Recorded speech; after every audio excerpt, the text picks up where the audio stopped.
welcome to my latest experiment. This is the big one, the one I've been waiting for all my life. What is it? Try to imagine all life as you know it stopping instantaneously and every molecule in your body exploding at the speed of light. Oh my God. The cream will rise to the top, oh yeah. And I am the voice of the voiceless. And there is no one that does it better. The Guy and Harley Podcast, streaming all over your face. Perhaps that was the most important part. Can you dig it? Can you dig it? Can you dig it? Pigville on the internet. Tomorrow, and tomorrow, and tomorrow creeps in this petty pace from day to day, to the last syllable of recorded time, and all our yesterdays have lighted fools the way to dusty death. Out, out, brief candle. Life's but a walking shadow, a poor player that struts and frets his hour upon the stage, and then is heard no more. It is a tale told by an idiot, full of sound and fury, signifying nothing. AKA, current mood, not great. Welcome along to the Guy and Harley Podcast. I am Guy Pigden. And I'm Harley Neville. Was that Drake, was it? That was Drake. That's from his latest album, And Nothing Was the Same. Good. That was Shakespeare. And that was a quote from Macbeth, which obviously we've talked a little bit about doing something with recently. And that particular line, I've watched, I think, 6 Macbeth movies, and every single one has that line in it. No one can resist that line. It's a pretty good one. And I think he was a very existential dude, Shakespeare. I think that's fair. I think that's a fair call. You know, he was musing a lot through his work. Mm-hmm. And he came to that conclusion. And, you know, today, on this day, I certainly cannot disagree with him. So this is the 37th? 38th, but they don't care which Doesn't one matter. It is. Yeah. Doesn't even matter. Doesn't matter. Of the Guy and Harley Podcast. And, this is... Well, why are you so wrist-cuttingly depressed? Well, look, I'm pretty grim because we were nominated, or I was nominated for the New Zealand Writers Guild, a couple of nominations for Best Emerging Writer, or Best Beginning Writer, whatever you like to call it, and also Best Feature Screenplay. For I Survived a Zombie Holocaust. And I lost both of those. And in fact, I think we did chat about this as like, well, look, it's fine to lose, but do we have to lose to Deathgasm again? Does Deathgasm have to beat us in everything? And so, you know, there's a plot in the wrestling storyline at the moment, which basically has one of the heels going... As in like WWE. WWE. Yep. One of the heels is going up against one of the good guys. So the heel is Bray Wyatt, the good guy is Roman Reigns. And basically it all started from this concept of anyone but you, Roman, which was his kind of tagline, which was basically the idea that this Bray Wyatt didn't feel Roman deserved the success that he had. He didn't deserve the push that had been given to the top. And so he was going to cut him down a peg. And I was reminded of that. Anyone but you. And, you know, and this is the thing, is like, Deathgasm is a great film. I've watched it, and I can attest that it is a very well-made, top-quality gore fest. And, you know, and we have been sort of coming second to it in a lot of ways. And I thought, you know, if it was one thing, you know, that I sort of value, like as a skill, my greatest skill, or my greatest attribute, I always thought was my writing. And I think that, you know, so if it's one thing that I'd say, it's like, well, what are you really good at in filmmaking? It's like, well, look, I've learned all these other things, and I definitely have some aptitude for a lot of other things, but my base talent is my writing skill. That's what got me to where I am. The zombie film was basically, given the green light based on the quality of the script. And, obviously things change between the time that you make a film and the time that the film comes out. But, so in fact, the script is arguably quite a bit better than the actual finished film. And this is what was being judged was the script. And so I thought, well, maybe, just on a script-to-script basis, they'll be like, oh, well, actually, this is really good. This actually probably maybe deserves a win. No. So the one thing that I think I'm good at, I am not. Well, not good enough yet, clearly. Yes. But they obviously did think it was good, otherwise it wouldn't have been nominated. So... Again, there is sort of some debate. You're such a negative Nancy. Like, you should be like, I wrote one of the top 3 scripts of the year according to the Writers Guild. Well, yeah, one of the other nominees because it was 3 nominees. Was a Christmas dog movie. Yeah. A made-for-television Christmas dog movie that has not been released over here. Yeah, well, it didn't win though, so yeah, so it's right. But yeah, I mean, I do think. You love a negative look on it. I personally went into it not expecting you to win. Not because I didn't like it, but because there was a 2 in 3 chance that you weren't going to win. You just got to look at the odds, man. And it's the same approach I take to everything. Everything we apply for and all my acting and stuff like that, all my auditions, assume that I'm not going to win. And then when I do, it's a pleasant surprise. As opposed to constantly being disappointed. Well, look, I didn't necessarily think I was going to win. I just didn't really want to lose. Deathgasm to win. Deathgasm, again. Yeah, I mean... It's not and like I said, full respect to Deathgasm. It's an amazing film. I encourage you all to go out and see it. But it was more also just, like I said, man, I think writing is my one thing. And sometimes when you strip that away, it's like, oh, shit. Yeah, but they're not saying you're a shit writer. No, they're just saying that Deathgasm was better. Yeah, exactly. They're just saying the writing of Deathgasm was better. There's always room to improve. There's always going to be someone better than you. Well, that's the way it is. But unfortunately, that's everyone. And that's kind of what rubs me the wrong way. Don't you worry, mate. You'll get your time in the sun. Well, thank you, Harley. I appreciate your faith. But yeah, so I was definitely feeling... pretty, I mean, it was obviously, I've had many more worse days in my life, but it was definitely, as far as just nights go, it was just a bit of an abomination, and it was really has, put me in a bit of a rut, and also, the other big thing, which is my issue was that I'm just tired of getting my ass kicked, right? Your issue was that they even got my name wrong. Yeah, well, that was disgusting. So, that was what I was most outraged about was, there's only 3 nominees, right? Yeah. Per category. There's 3 nominees. You're nominated in 2 separate categories. There's only 3 nominees per category. This is an annual event. So basically, you've got a whole year to get 3 names right. That's all you got to do. Now, these people are the nominees. These are the people you're exalting. These are the people you're putting up on a pedestal and saying, these are the best of the best this year.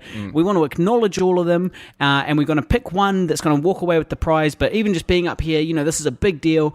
Good for you. And then what do? They don't get the name of the nominee right. Not only do they get his name wrong twice, they got it wrong on the big screen behind the presenters. So everybody in the room is sitting watching the presenters, and up behind it is the big screen guy Pidgeon, Pidgen. His name is Pigden. Pigden. Now, it's a stupid name, I know. Yes, it's stupid. But spell it right at least. But it's not that hard. You just got to do, just a tiny bit of proofreading or spell checking, or Googling. Exactly. It's preposterous. It's insulting. And then, to make it worse, the presenters are up there. They don't know him from a bar of soap. So they're like, and the nominees are Guy Pidgeon, I Survived the Zombie Holocaust. So it was almost like 4 times, essentially, the name was wrong because they said it wrong twice. and then they had it on the screen wrong twice. Right, so I didn't see the screen because my eyes had glazed over with tears by that point. Right. So you see, I didn't really. Yeah. I couldn't really see that well. I could forgive it if the presenter was, if the host just read it wrong, like, oh, that happens. It's a bit of a fiddly name. But for them to get it wrong on the actual nominee thing, like the actual paperwork, that they're putting up there, it's just insulting. It's like, well, come on, man. Like, you guys are fucking writers. We are the Writers Guild. We are the smartest of the guilds. We are the guys that treat words reverentially. We are the people that, if anyone's gonna pronounce something correctly, it's us. Yes. Because we're the fucking writers. Words is what you do. Words is our thing, man. And they can't even get my name right. Yeah. So basically, I paid $35 to lose a couple of times and get my name read wrong. And we left a really nice party as well. Well, I didn't mind. So we were at Revelry, which is a great spot on Ponsonby Road. They were having their third birthday. And they were... Free drinks were flowing. They had these delicious cocktails. They were giving out free wine and beer. It was as much wine and beer as you could drink, and like 3 or 4 as many cocktails you could get your hands on. Great atmosphere, food, great vibe, free food, delicious food, heaps of fantastic bar, beautiful overall. Trendy people. Yeah, it was just a good beautiful spot. trendy people. Yeah, I like how you didn't say women. Covering your tracks there a little bit. No, because they were very well dressed. Well. Exactly, we've got female listeners. They might want to hear about the dudes. Yeah, that's true.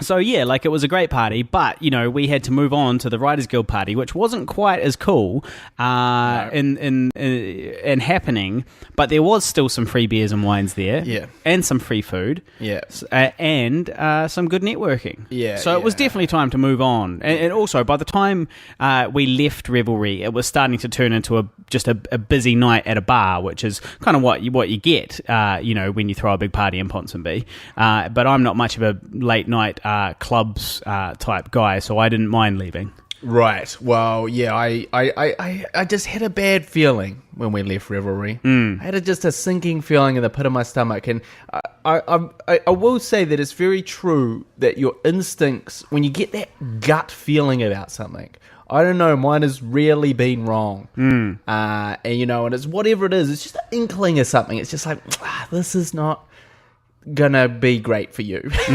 And I definitely, as we were leaving, I was like, we definitely had that. We also got there, had no seats, no tables available. Well, to be fair, we were late. Well, we were a little bit late. We were late. Everybody else was there and the show had started. We were late. That's why we didn't get a seat. We're a little bit late. But still, this is the nominee. I'm the nominee. Yeah, well, you can't even give a place to sit down. Well, no, but fuck your table, man. What about how they made you pay $35 for a ticket to go? You're the nominee. There's no show without you. To get my name wrong. Yeah. Outrageous. And honestly, obviously the disappointment just stretches a little bit too, because what I hoped, it wasn't really so much to do with, like, I don't care about awards, right? I never really expected Zombie Holocaust to be winning any awards anywhere. Although if you're going to put it in a category up against a similar type of film, then, I think I might have a shot. And especially if I really do back the writing of that script. Obviously, not as good as I thought it was, but, But it's not that it's not as good as you thought it was. It's that Deathgasm was better. Like those are different things. It doesn't take away from your script. It means that somebody else, and good for them, wrote a better script in the opinion of these judges. Yeah, exactly. Well, I thought that wasn't the case. Yeah. So I thought that I had written... but it is as good as you think it is. It's just Deathgasm is better. Yeah, which I have a very hard time swallowing from a writer's perspective. Not from a complete film perspective, but from a writer's perspective. Because, I don't know this director, but I don't think he comes from a background of serious writing, in the way that I have. And so... Conjecture, yeah, I guess. But... just in terms of, I did get writing work before I got directing work. This guy was a visual effects artist before he wrote and directed this. So basically, this guy just kind of jams out an awesome script. And I toil away for 14 years and right there. So, not great. But also, I just wanted to shed a little bit of light on the zombie film, to be honest. Okay. What I was thinking about, I was like, okay, this is a cool opportunity if we did get it to say, hey, everyone in the room, this is worth checking out, and it's available right now on DVD and iTunes. Yeah. Because I'm sure most of you haven't seen it, but please do support the thing. And then I'm sure a handful of people would have been like, yeah, okay. And, we got the big cheese at the film commission there. He would go, oh, Was what? Dave Gibson there? Yeah, because I was like, I thought I saw him. Yeah, he was there. And it's even just a perception thing for the perception to be like, oh, you know what? That's actually a pretty good film too, as opposed to, oh, this is a very distant second and everything. And it just would have helped change that perception with a lot of people, I thought, or had the potential to. That was the disappointing thing. I just don't like when my worst fears are made manifest. That is not, I have worse fears, obviously, about dying and stuff, and bad health, and my friends dying, and my family dying, and all those things. Like, I worry about that. That's my real worst fears. This is just career fears, and it is arbitrary and stupid to some degree, absolutely. But it's still my life. It's still what we're all working towards. But I do think, and so it's like, okay, you're at the fucking very bottom again. Where do you go? What do you do? How is nominated in the top 3 scripts in New Zealand? How is that back at the bottom again? You're leagues above so many other people. There are so many people out there going, "Shut the fuck up, man!" My script didn't get accepted either. I'd love to talk to those people. There's lots of them. Jump on my Facebook, man. There's heaps of aspiring filmmakers that have not made a feature film, have not made a second feature film, have not made, don't have 11 million views on YouTube, don't have a script nominated for best feature film, don't have all the rest of it, which there are others. A highly successful podcast, a very successful podcast, loved by many people. So it just seems like you're not really at the bottom at all, and you're being a bit dramatic. Well, I might be being a little bit dramatic, but it doesn't feel that way to me. Well, look, we've discussed this before. The trick is to never ever go for anything. Never dare to dream. No, just don't even try, man. You're better off just don't even put your name down. Then you don't have to face any disappointment. Yeah, well, look, I'm just sick of disappointment. That's not the solution. Well, Harley. the trick then is to stop focusing on it, because you got to focus on all the positive things that you've done. Which is there's literally basically you and I are in the same position. Only I'm positive and you're negative. Well, but you got to have why you're disappointed, why you're negative, because you hold yourself to high standards and you want to do well and be the best, or be in the conversation with the best. And so, when, obviously you have to do that if you want to do good quality stuff. But I don't think you're not amongst the best. I think that you just haven't got the recognition yet. And it's a matter of plugging away at it. It's the 10,000 hours and it's the years and years and all that stuff, and it's really just a matter of time. Every single success story has a, 10 years or more. And troughs. Exactly. There's all this time behind it of struggling and thinking about giving up. And I think you're right. And I'm not thinking about giving up, but I am not enjoying troughs. But look, I do think when I get into these situations where I'm kind of completely Deflategate. I'm just completely Flaccid, limp. Yeah. Yeah. And really pathetic. Yeah. I do think of the Shawshank Redemption. Could be worse, eh? No, I was... You could be getting raped in jail. So that's good, mate. I'm glad you thought of that. What I was going for a crime you didn't commit. What I was going to say was, I think of the Shawshank Redemption and Red's quote in it. Okay. Get busy living or get busy dying. And so what I think is shit. You're at the bottom again. So get busy working hard on the next thing. Get busy busting your ass to be better, so maybe next time you're not. And, you know, so I, for instance, last night edited all night till 6:30 in the morning. Because get busy living. Mm-hmm. Get busy doing the thing. Get busy doing the next thing. And that's the thing, I guess my concern is that, you know, when you kind of keep sort of missing out and losing out and all that stuff, and you go, well, don't worry, you know, it inspires you to do better. And it does, and it inspires you to work harder. But then sometimes I feel like I'm now getting to a point where I can't work much harder, and I don't know if I can get much better. And so if I can't work harder, and I can't, because, you know, earlier in my career I could do those things, and it was definitely possible. And now I'm not sure how possible it is to do those things, and therefore actually shit.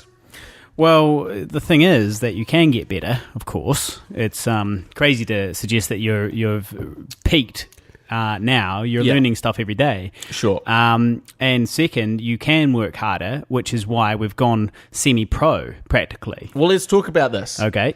Because this is the next big step in Pigville's evolution. This is big news, people. You heard it here first. And only here, actually. Because no one else is talking or gives a shit. And But no one else in the industry is giving me a shot. So who do I turn to? My best friend who lives with me. the mysterious benefactor. Yeah. But yeah, no one else will give me a chance. No one else thinks I'm any good. But who does? The guy that is in the next room next to me who does all the stuff with me. So what does that mean? It means that Harley has become the Pigville donor. He is contributing money to the Pigville empire, to the cause, to basically allow me one more day off a week. Yeah, so Because I do think, you know, and we've discussed, we've gone back and forth about this for a long good while, because I don't really feel great taking money from you. That does not make me feel great inside. yeah. Well, I wouldn't worry about it because, like, first things first, I want to do it, and it was my idea. Yeah. Secondly, you know, I don't feel great about the grossly mismatched amount of work that you and I do.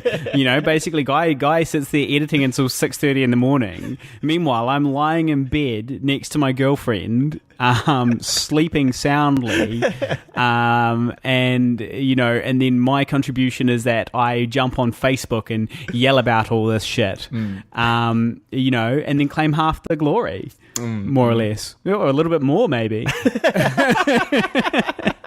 So you know, I don't feel good about that either. So this is a good way for me to sort of buy my soul back, Right. You know, Right. You know, just think of it like that. Right. Well, you know, because and what I do truly agree, and I guess this is what frustrates me with some of these rejections, is the opportunities that I'm applying for are to allow me more time to do work on the like whatever the project is or whatever something is, and time is the most valuable commodity for me. It's certainly in filmmaking and creation and all that stuff. Time, and I maybe we'll find that quote from Lord of the Rings, which always chilled me to the bone, which was basically the riddles in the dark with Gollum, and he basically says, you know, he one of Gollum's riddles is, This thing all things devours, birds, beasts,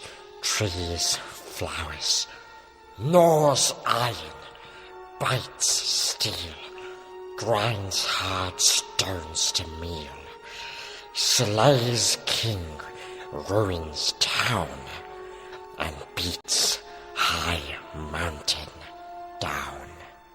what does do that? Some super powerful wizard or some shit? Like, what the fuck's going on? Like, what can do all these things? This is insane. Like, a natural disaster? No. And then Frodo says, not Frodo, who's the one before? Bilbo. Dildo. Dildo. Bilbo says, time. I need more time, as in I need more time to think about this riddle. And then Gollum flips the fuck out and is like, "Rah, he got it, my precious!"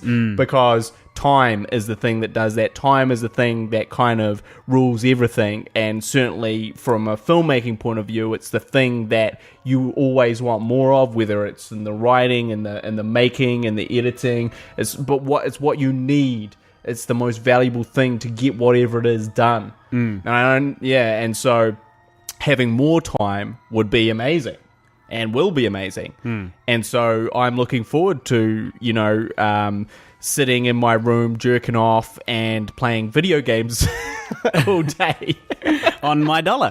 On Harley's dime. Well, so pretty much what's going to happen is Guy's going to have 3 days of work followed by 4 days off. But when we say off, we mean on Pigville. Yeah. But 3 days on at his normal job, 4 days on Pigville, or, give or take. Yeah. Which I reckon I'm very excited about because, as Guy said, it's this whole time thing. The big delay with everything we shoot is just, it takes so long to organize everything. And then once you shoot it, that's the easy part. And then there's the post-production stretches on for months and sometimes years. And that really sucks. From my perspective, I want to see us get as much stuff out as possible. So, I'm really excited to know that, you're going to have more time. And the other thing too is that I really think that one of the tricks with YouTube sort of I truly believe that at the moment there's this gold rush going on. People in the future are going to look back on this time like we used to look back on the gold rush. It's sort of the digital gold rush where it's like you can get paid for your creative content. All you got to do is regularly post it on YouTube, and that's it. You can make a living out of it, and not just a living. You can get pretty fucking rich without really that much work. There are people out there doing it right now, and so I'm quite excited by the concept of trying to just get more shit out on our YouTube, and hopefully, we can transition from my money to Pigville YouTube earnings, paying for you to do 4 days a week, Yeah. That would be the ideal situation. We get that ball rolling. Because the other thing, too, about YouTube is that once you get the ball rolling on the views, they tend to keep coming in passively. Even when you're not putting out new content, your old content's still getting views. You're still getting, your ads are still being viewed, and you're still making bank. So, I'm excited to try and get that ball rolling, basically. And, it would be nice to make some more things. I think the problem that we have gotten to in terms of our careers is that when earlier on in our careers, it was okay to make crappy things. Yeah. It was okay if things didn't really, if they didn't really look great, or they didn't really sound great, or the acting was a bit wonky, right? All of those things were okay because that is the standard that we were making things to. Yeah. Now we have reached a point with the zombie film and hopefully with older and all that stuff where it's not really okay anymore. It's not okay to be kind of putting out subpar things. Yeah.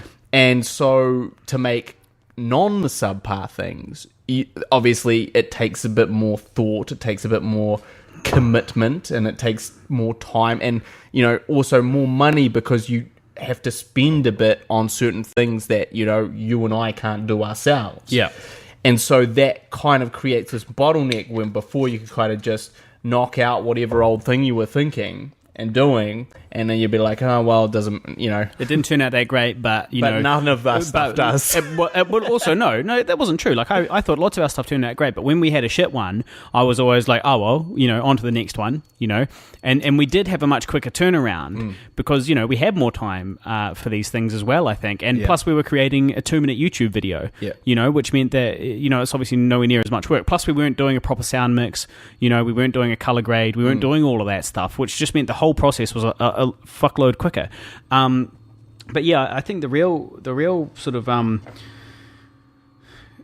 the real problem is that our projects now are just so big and ambitious compared to what they used to be that we just don't have enough time to get these things out anymore. And as a result, that means our projects are months and months and months, or even occasionally more than a year apart. which is really shit because, when you're making a shit YouTube video every few months, that's good because every few months you're acting in something. Whereas, when you're making a feature film every 2 or 3 years and that's what you're concentrating on and you're not really doing these other things in between, well, that might mean 2 years goes by without actually acting in any Pigville skits, Yeah. Which is exactly what has happened. Like the last proper thing that we filmed was Older. Yep. Which was coming up to 2 years ago now. That was the last proper Pigville thing we filmed. Since then, we've done a few vlogs and the making of I Survived the Zombie Holocaust and a few other like little things. But we haven't actually shot a creative scripted thing since Older. Yeah, and that's no good. It's no good for my acting. Well, it's probably not really good. Yes, it's not. But it's also that thing is, obviously, as time goes by, you want to be more ambitious. You want to take those bigger creative leaps and risks because that's what excites you. Well, what excites me is getting millions of views on YouTube. That's what excites me, man. Because million views is roughly between $1,200 and $1,500. Right, million views, and that's attainable. We've got 11 million views. So if every video you gets a million views, you're getting $1,500 per video. That's paying for itself and some. That's sure. pretty good. And, yeah. And that can happen if once you get that ball rolling. So that's what excites me. Well, let me pose you a question, Harley, because this is standing by it. This is something that I wanted to talk about, and I was going to talk about this with you in private, but let's do it on the podcast instead. We obviously missed out on funding for our web series, Guy and Harley Show. Yep. But I think for you and I both, we would like to do something like the Guy and Harley Show, whether it's a direct continuation or whether it's slightly modified sort of reboot, or reboot our own fucking shit, or something that really follows on, and that is our next sort of web series thing. Yeah. And I guess my sort of question to you is like, okay, well, if we're to shoot it as it is, it's obviously a shitload of work, which is totally fine. Because it's not sort of overly ambitious.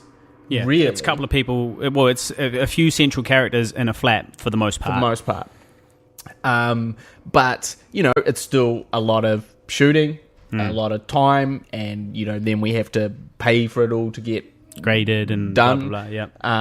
And that's a lot of shit, right? Now, in that same time, could we create another movie, or is that backwards to the idea of more content online? And also, is it somewhere in between where it's the Guy and Harley movie? Because what I've heard is that Millen Beard, who did the Auckland Days, basically his next web series is basically a movie now, and they're just debating whether to split it up, how they're going to release that. Do they release it as a movie first and a web series after that? Like have a sort of a limited sort of, bit of a, or, do they just go straight to the web? And, like, what do you think about the potential for that, or whether we should just stick to sort of that, just some episodes that we put out online and that's it, given the amount of work that we're going to have to do either way? Yeah, well, I did sort of consider with our sitcom, with the Guy and Harley Show, which you can find on YouTube if you want to find out what the fuck we're talking about. You can either go on YouTube and search Pigville, and then you'll be able to see our playlist there called the Guy and Harley Show, not to be confused with the Guy and Harley Podcast, which is just these podcasts uploaded to YouTube. So go find that and have a look so you know what we're talking about.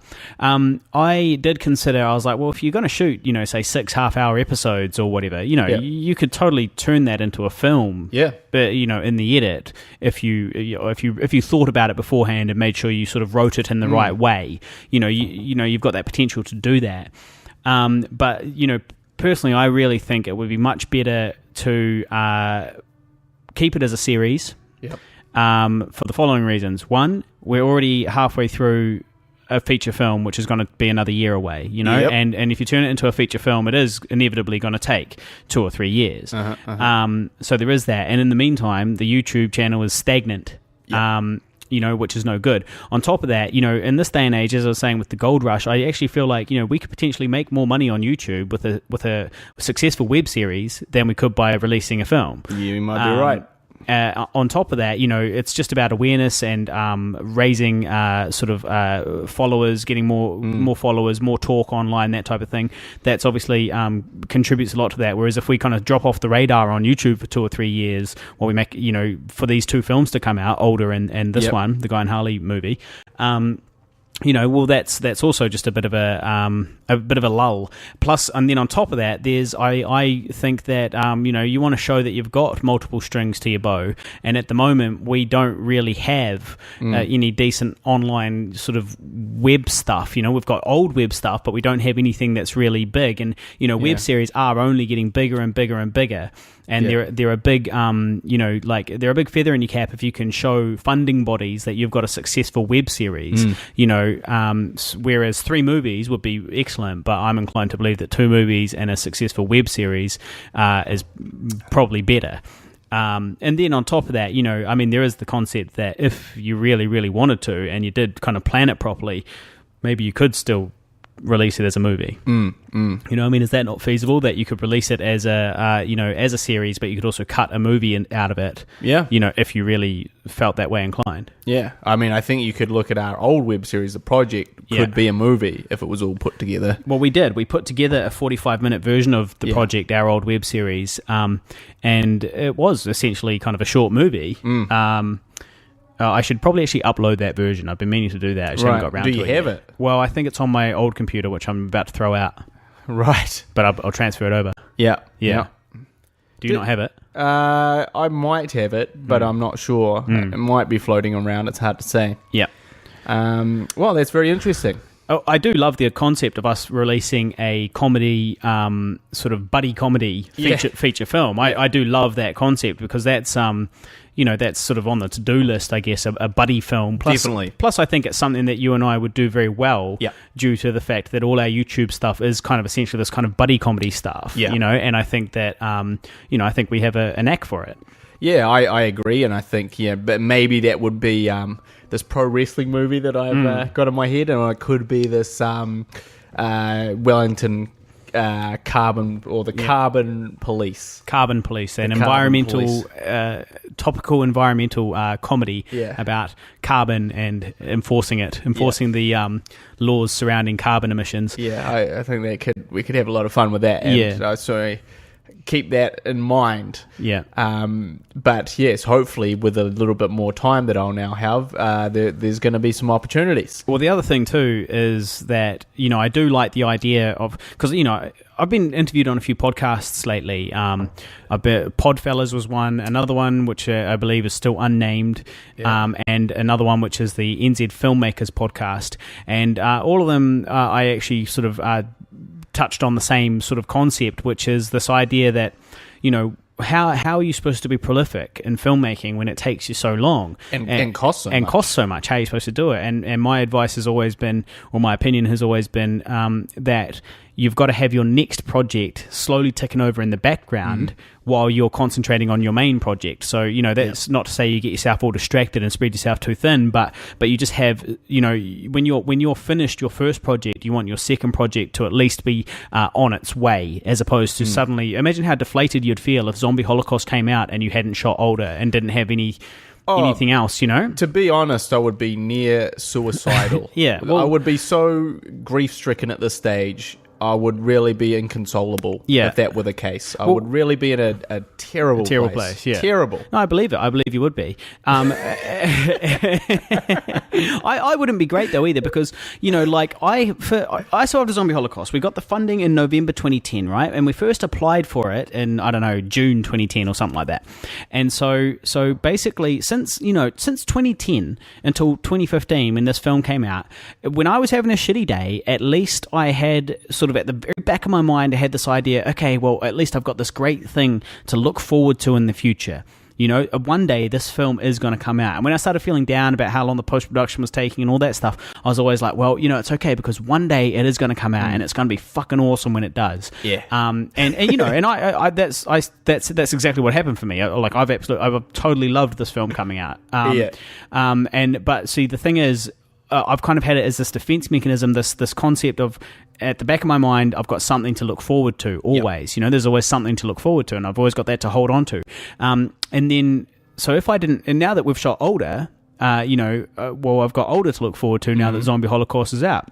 And now I've realized that I don't ever want to be without this feeling of having something to look forward to coming out, So I don't want older to actually come out and us to not have anything on the go. Yeah.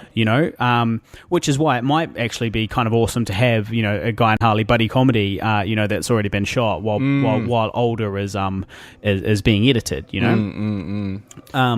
But yeah. So. Yeah, and I think that is the tricky thing is, even where do you invest your creative time? Because for me, it's like, so what do I do now? Do I, because I'm editing older. Yeah. That's a given. And that's going to occupy my main focus. Yeah. Is cutting that and sort of thinking about what we need, if we need to shoot some more stuff and all that stuff, and what's not working, what is working, and where we're going.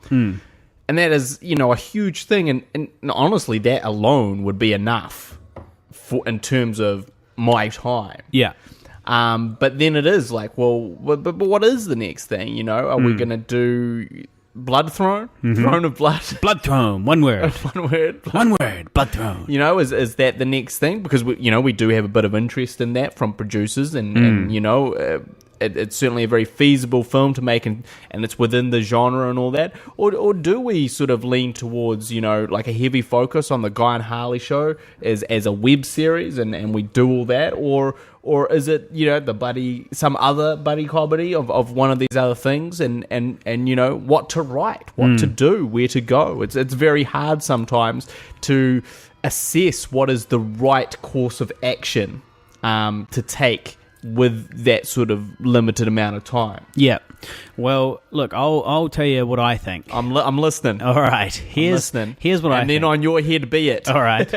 I think it, as you know, my position on this, I think it's very important in this day and age to keep our social media presence up. Yeah. And I think it's really important to have these feature films coming out, but to also have other stuff that people can find and easily consume. So if they enjoyed Zombie Holocaust, they can go find us on YouTube and be entertained for hours, That's what you want. And get to know us as well in a different light, Likewise with Older, I enjoyed that film. What else have they done? So I really think that, the Guy and Harley web series is a great next thing to do because it's aside from the monetizing and all that stuff, it's also I'm with you. Yeah. It's a release every, it's a regular release. It's constant feedback. It's we're online. We can respond straight away. Like this movie coming out in Germany, for example, Zombie Holocaust is out in Germany now, and that's great. But we haven't heard a peep about it. People are watching it over there. Yeah. I noticed a big spike in views on the trailer from Germany. Right. About 5,000 extra views on our trailer came from Germany, and on Amazon it's rated 4 out of 5 stars, and there's quite a few reviews, but they're all in German. I can't read them. This is on Amazon Germany. The Germans are feeling the vibe. Well, they are, to be honest. It does look like they genuinely are. But so anyway, we're not really hearing much about it, whereas a web series, we're going to get that direct, instant feedback, which is going to feed back into itself because it's going to encourage us to do more of it and stuff like that. I don't know. I just think that we should concentrate on that. On top of that, it's already half written. Well, one episode. No, 2 episodes. I've got the second one in my room. Oh, yeah, 2 episodes. Well, strictly speaking, 3 episodes. Yeah. 3 20-minute episodes are written. Out of 6 or maybe 8, So it's kind of half written anyway. Yeah. So yeah, I reckon that's the course of action.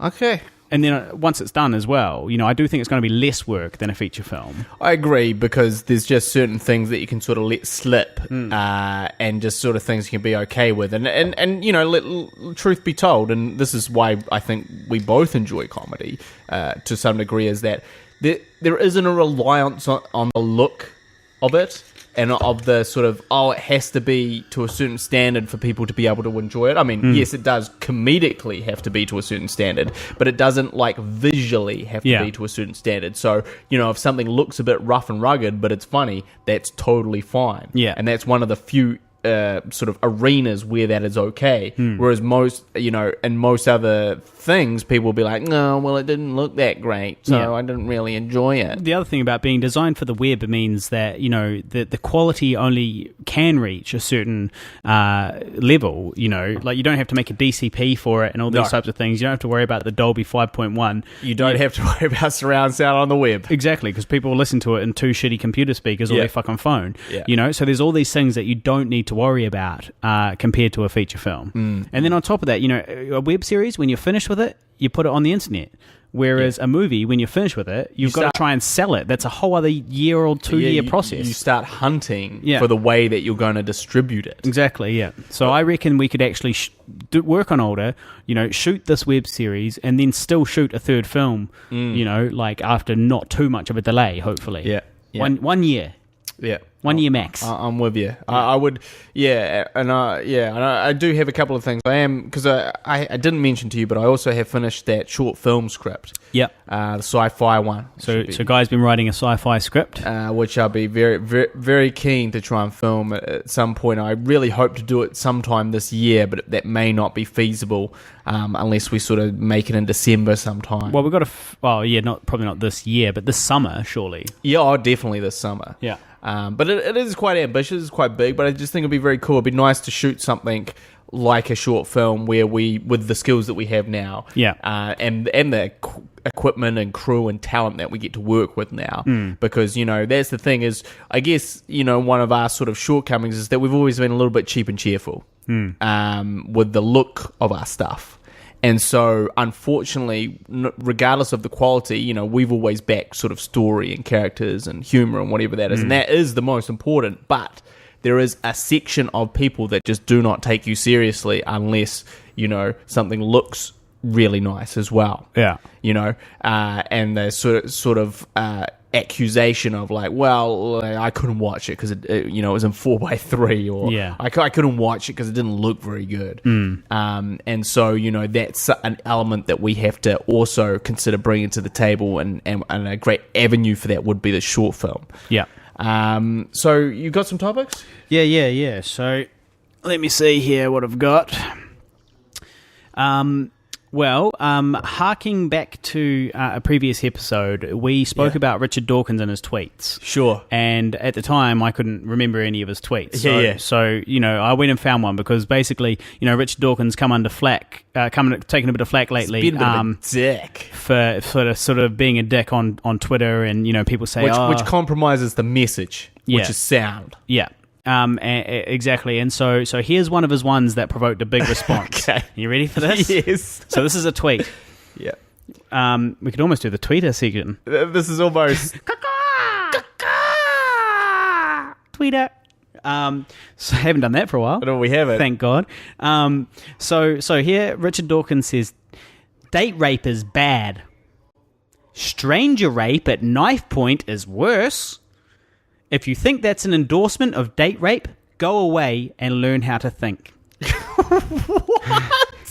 Why would you even compare the two? Well, see, I guess I'm assuming it was something topical at the time. Right. Maybe something came up, but then that was his opinion. Maybe it was a response to an article or a something. But anyway, people jumped on this like, Richard Dawkins, belittling the experience of date rape and, all this type of stuff. And, he is not saying that date rape is good. No. He's certainly not saying that, and he's just looking at it in a cold and sort of analytical kind of way, scientific. Yeah, saying a scientific mind, saying an autistic scientific mind with zero empathy. But essentially he's saying that like date rape is as bad as it is obviously better than being raped by a stranger at knife point. And look, I'm inclined to agree. Like if I got told that in the next week I had to be raped one way or the other, I would choose one way over the other. Sure. So that's all he's kind of saying there. Yeah. But it's probably not something that you should really put into words in such a callous way. Yeah, well, that's kind of what he does on Twitter, though. He does a bit of this kind of like, it's this kind of cold, analytical, straight up. He's not wrong, but it's also kind of like easy to jump on the bandwagon and sensationalize, because you can imagine headlines of that Dawkins thinks date rape is good. Dawkins endorses date rape over knife point rape. Yeah. Dawkins prefers date rape to knife point rape. So yeah. Anyway, that was what we were referring to the previous week. I was also a little bit upset recently. I've just written something here. Fucking Subway give you a plastic bag to take your sandwich from the counter to your table. It's fucking criminal. The mulching of nature to create disposable plastic bags which inevitably end up back in nature where they reap a bloody toll. I was just very upset about that because I go to Subway. Was that an update you wrote? No, I just wrote it. Okay. But I should put that as a status update. You should put that as a status update. Because I go to Subway a little bit too regularly because it's the closest thing to my work. You know, I enjoy a good sub. Yeah. You know, and I know, and one of our friends has been like, look, it's kind of disingenuous because they're like, healthy sub, but it's all this processed meat and cheese and everything. Yeah. Which is true. And so it's not actually really that healthy at all. It's kind of just a shitty sandwich that is slightly worse than any kind of sandwich you might make at home or get from a cafe. Still better than McDonald's. But it is better than McDonald's. Yeah. Health-wise. Yeah. I had some McDonald's last night at very late in the evening. Okay. Like I needed something to sustain me. I was working till 6:30 in the morning. Yeah. Subway wasn't open. Some men just want to watch the world burn. Couldn't go downstairs and make a sandwich. Didn't want some toast. He had to go and get some animal cruelty, a McMurder burger. Fucking a McMisery burger with a side of a side of McHate with a side of disaster dairy fucking disaster dairy chocolate shake, you know. Yeah, some men just and followed by some self-loathing. Yeah. Mixed self-loathing and 2 months off your life expectancy. Yeah, well, look, I didn't have the chicken nuggets. You did? I didn't. Oh, good. I avoided the chicken nuggets. Yeah, good for you. I'm proud of you. So Subway, anyway. So Subway, yeah, look, that is a bit wasteful. I agree. It's a little bit wasteful. Well, is that all you're going to say? Because you're going to say the Subways, the sandwiches. All right. Well, yeah. I mean, it's fucking outrageous. You know, like they give you in a light plastic bag, exactly the type of plastic bag that floats off real easy, and it's literally to take it from the counter to your table. Subway, if you're listening, sort your shit out. Actually, but no, fuck it. Subway's not listening. If you are listening, dear listener, tell them not to put it in a plastic. Yeah, just don't put it in the bag. I always go, no plastic. I don't need the plastic. No, thank you. Don't need the plastic. No plastic, please. And I'm judging you for offering me that, even though it's your job. Well, yeah, pretty much.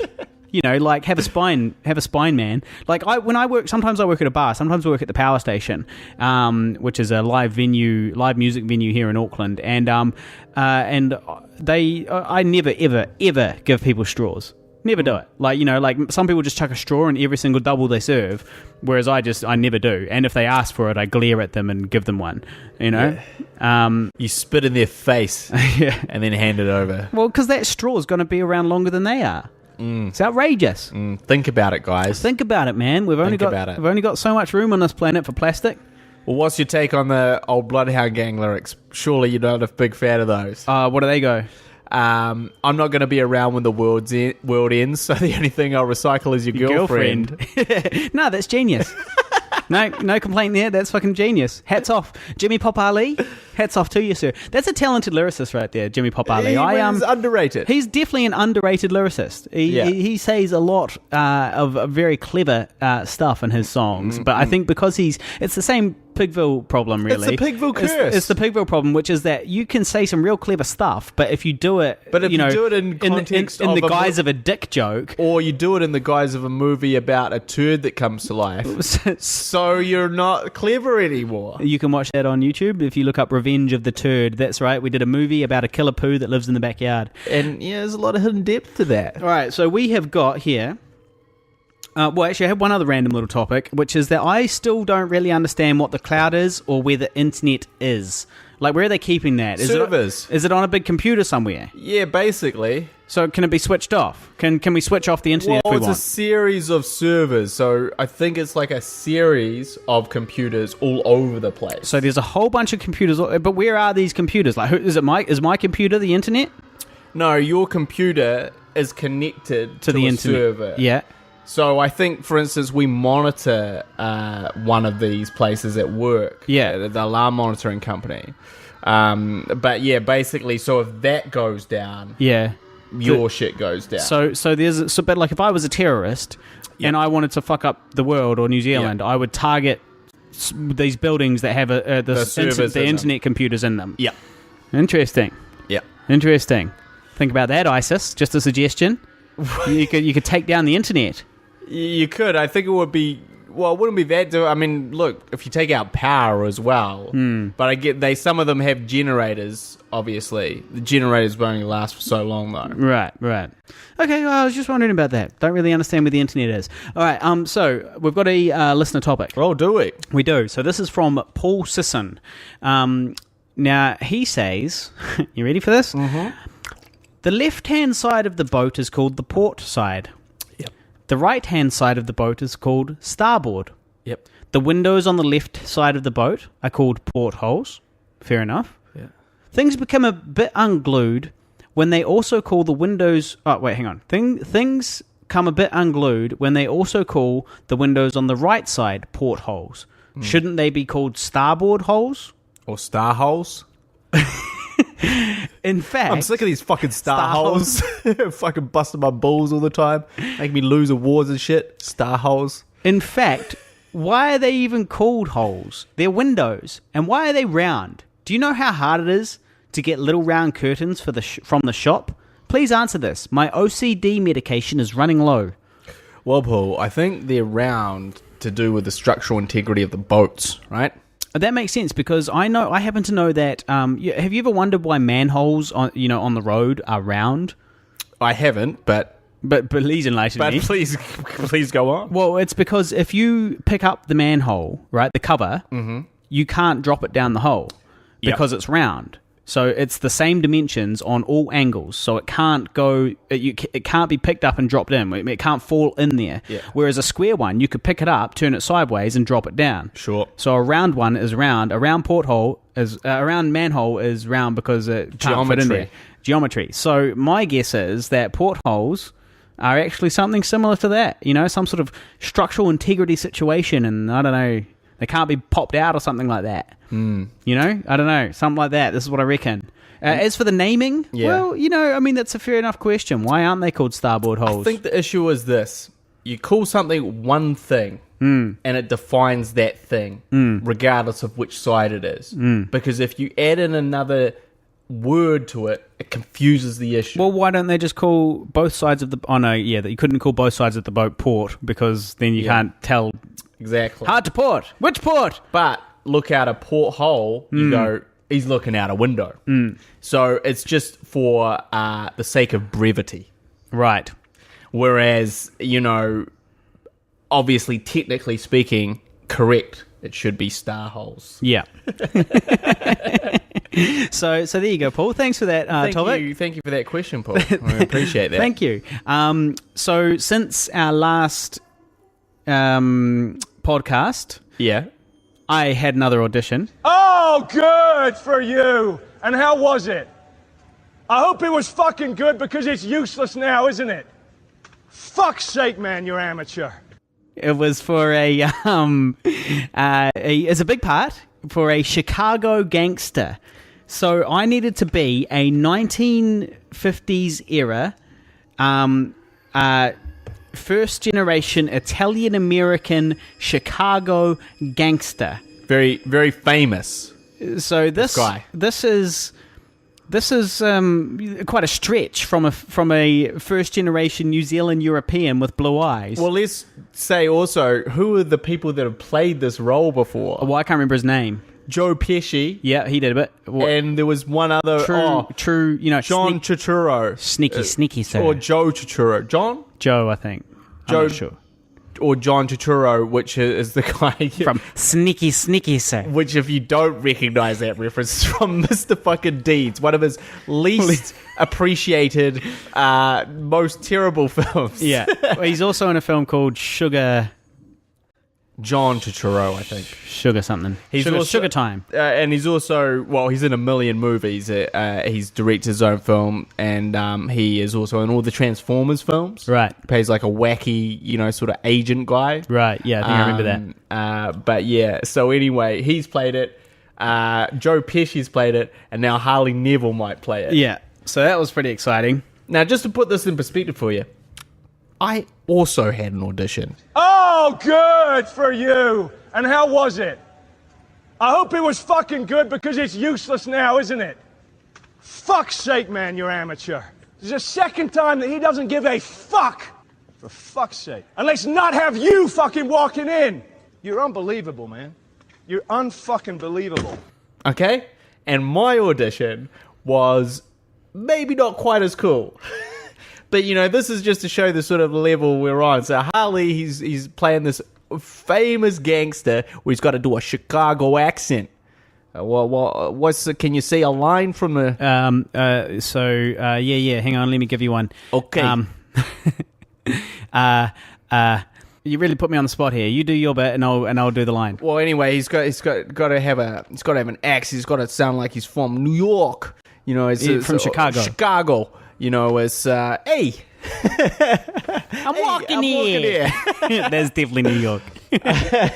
but so he's got to do his accent. It's for this big time American production, cable show, like huge fucking deal. My audition, right? I am a conscientious dad, right? Who has a pan on or a saucepan on the oven, and the handle is pointing towards, it's pointing outwards, dangerously. And as a conscientious dad, I turn that handle so that it is not poking out and someone couldn't bump into it and knocking over, causing danger. Okay? Apples and oranges. Apples and oranges. Also, your one...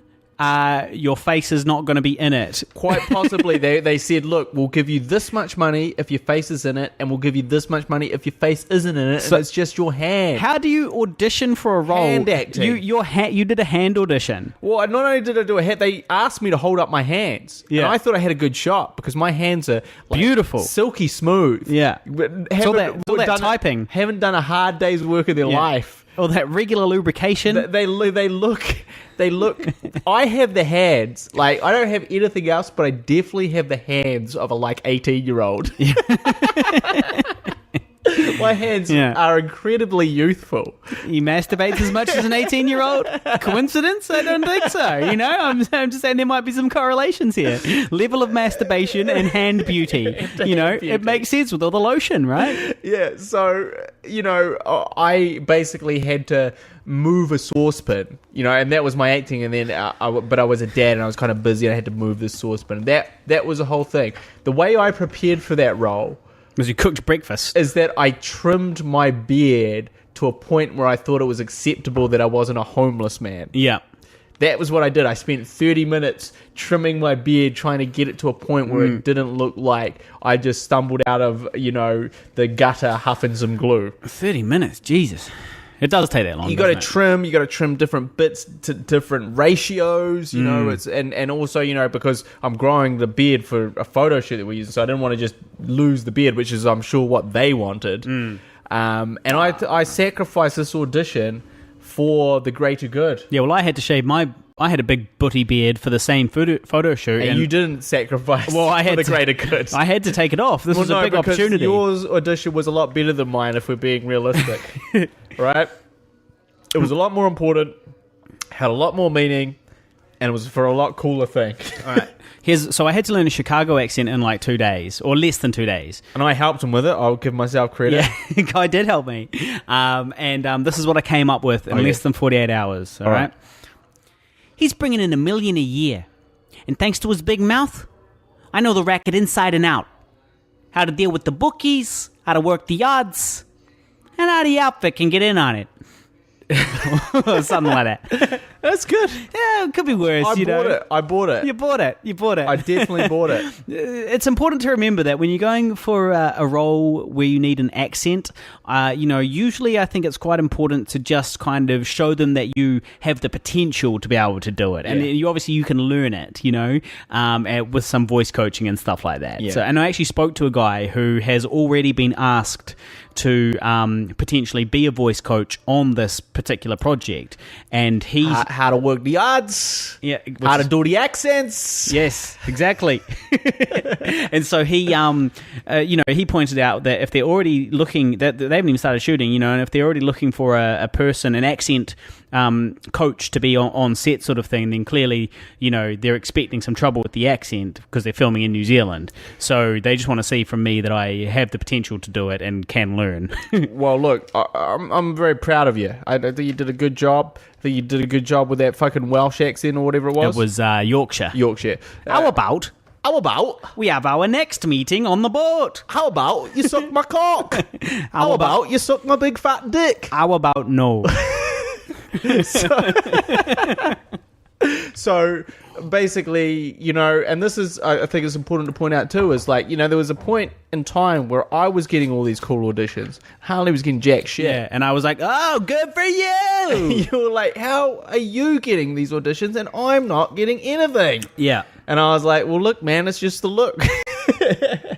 It's just whatever the thing. We're not in direct competition.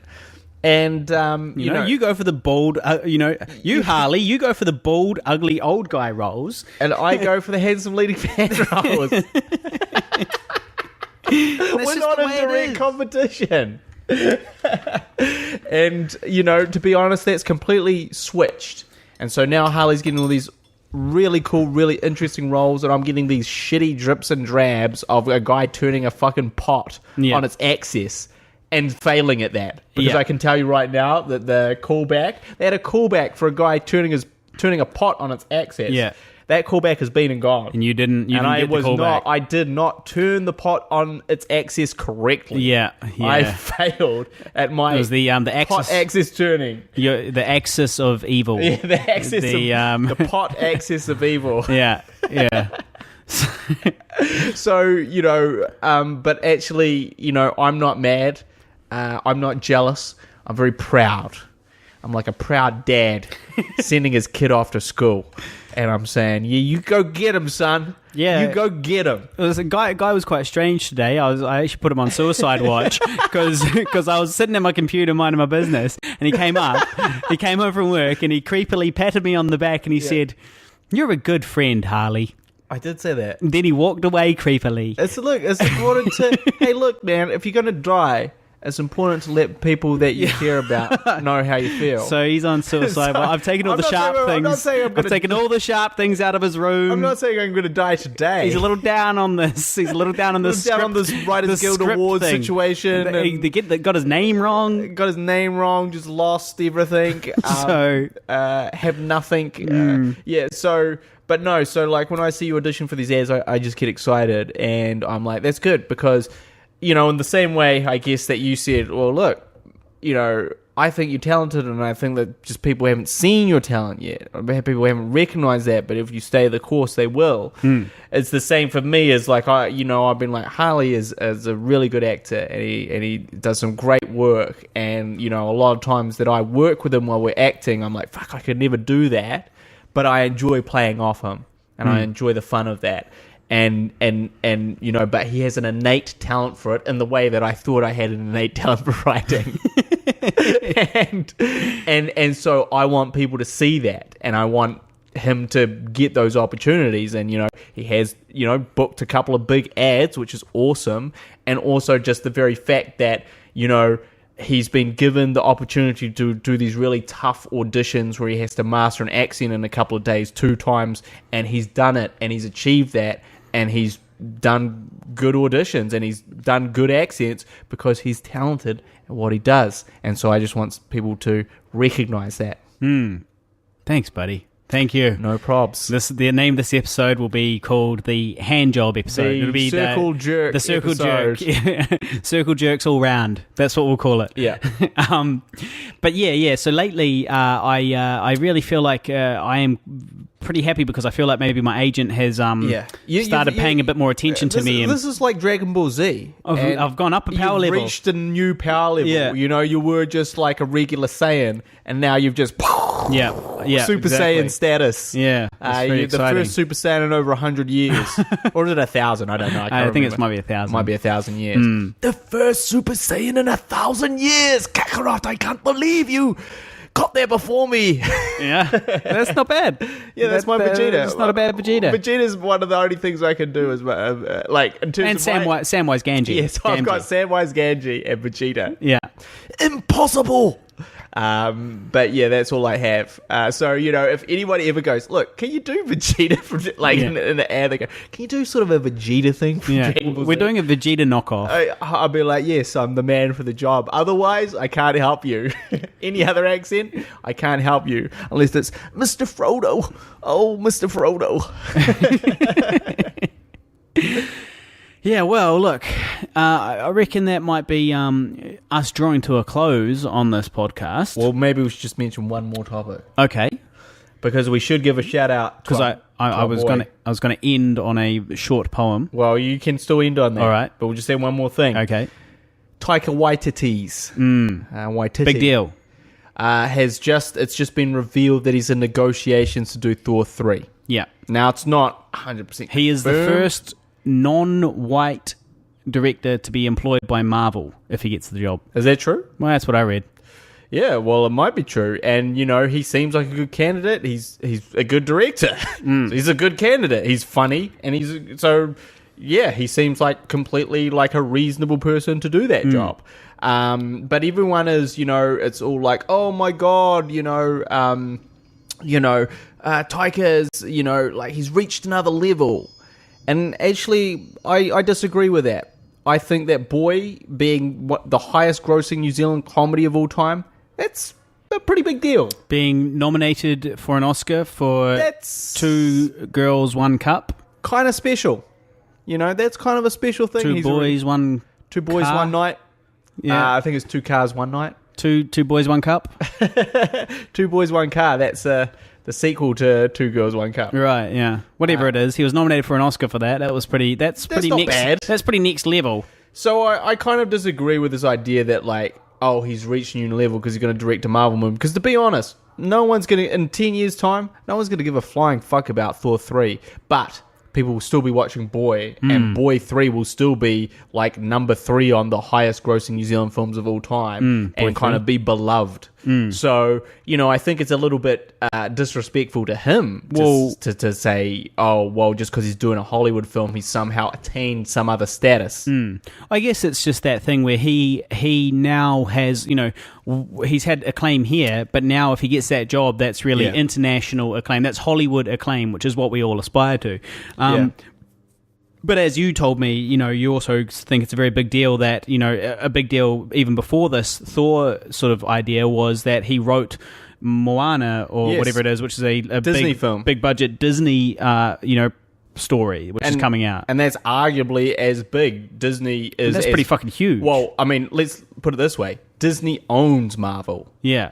Owns Marvel movies. Yeah. They're released under Disney. So he's leapt over Marvel and did a Disney film before he's gone back to Marvel and been like, oh yeah, maybe I'll do this third in quite a shitty franchise. You know, the first one was good. The second one was not very good. Maybe the third one, probably with Taika's input, will be cool.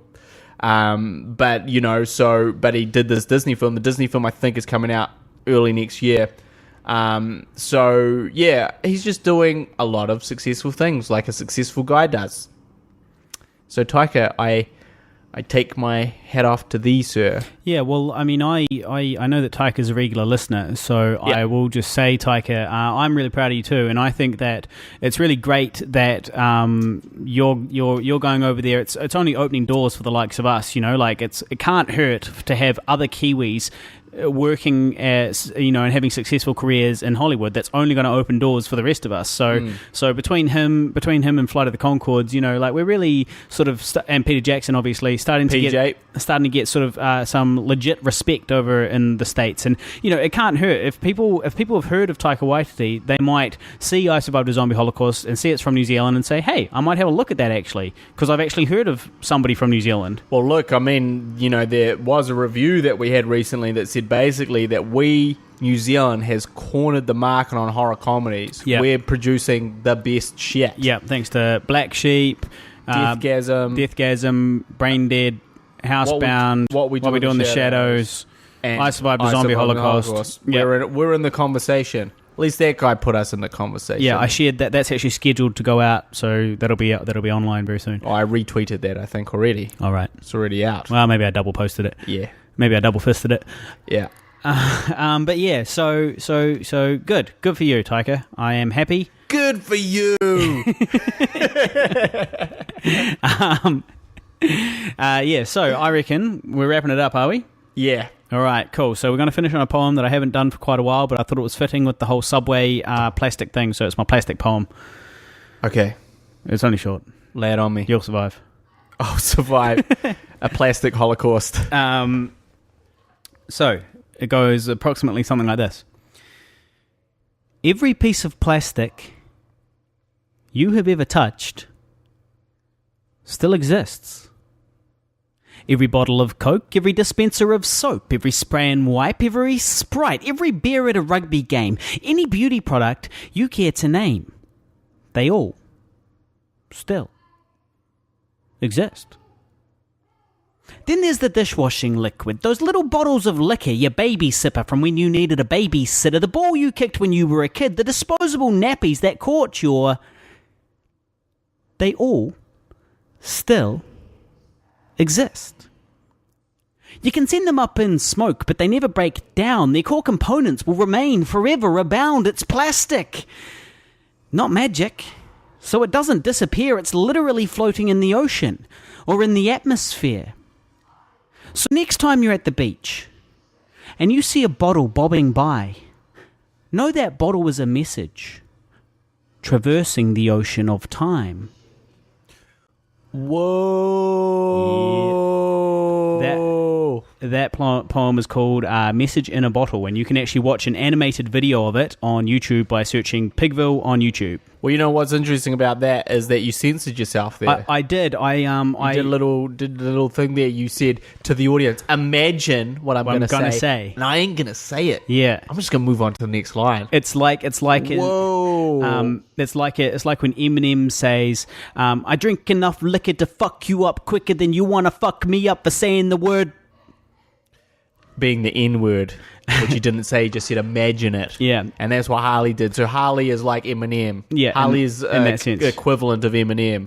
He's on the same bar. Now, the reason why I took out that word shit, because it goes, the disposable nappies that caught your shit, they all still exist. The reason why I took it out was I have been examining the poetry, and I've realized that the word shit should always be avoided in all poems. I've actually taken it out of another poem too, and I think it's because if you're writing a poem and you use the word shit, oftentimes it lends itself to that sort of teenage angst poetry, you know, which you don't want. I see what you're saying. Plus, you don't need to. On top of that, with that plastic poem, I actually kind of kicked myself because I got the video animated, and it's kind of a cartoon, a cute Disney-esque cartoon. Yeah, it's really cool, and it sounds great. I spent a lot of money to get the sound mix done and all that stuff.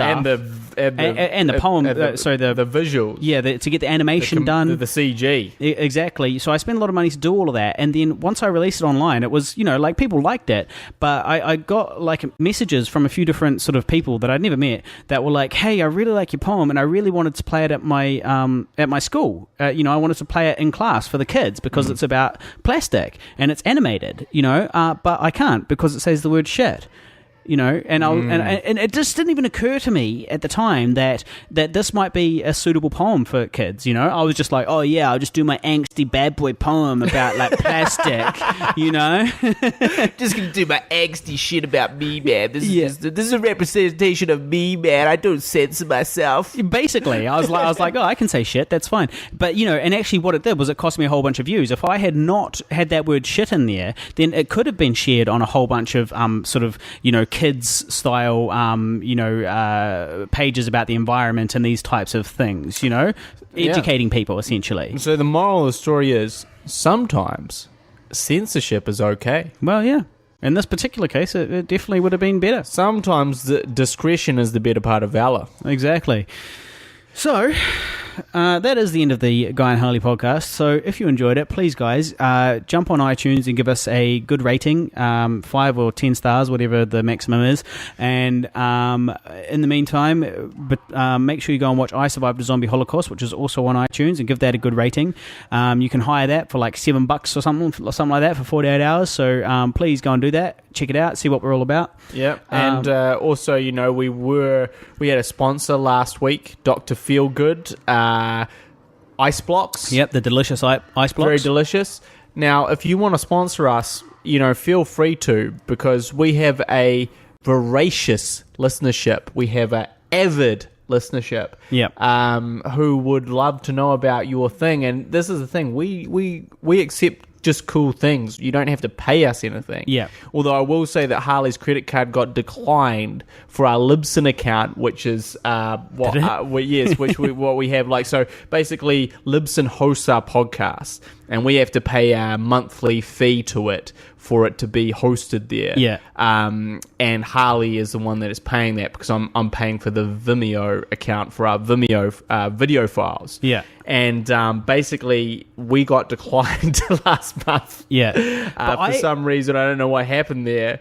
That's a fuck up on their end. Well, it could be. But I'm not sure what the issue was there. But, you know, if you want to keep the lights on, man, all you have to do is help a brother out. Yeah, well, look, if you guys, in all seriousness, if you guys do actually want to donate $1 or $2, you can, all you need is my email address and a PayPal account, which is, my email address is harleyneville@hotmail.com, and I assure you that if you could jump on PayPal and flick us a few bucks, I'll definitely put it in the Pigville account. The Pigville account is the one that pays for, will be paying for Guy to go semi-pro with his, with this filmmaking business, so we're totally open to that. And I've actually got a Patreon account set up, but I just got to kind of go live with it. So you'll hear more about that. But anyway, thank you very much for listening, and we will see you next week. See you later. You've been listening to the Guy and Harley Podcast, proudly brought to you by Pigville Productions. Laugh it up, fuzzball.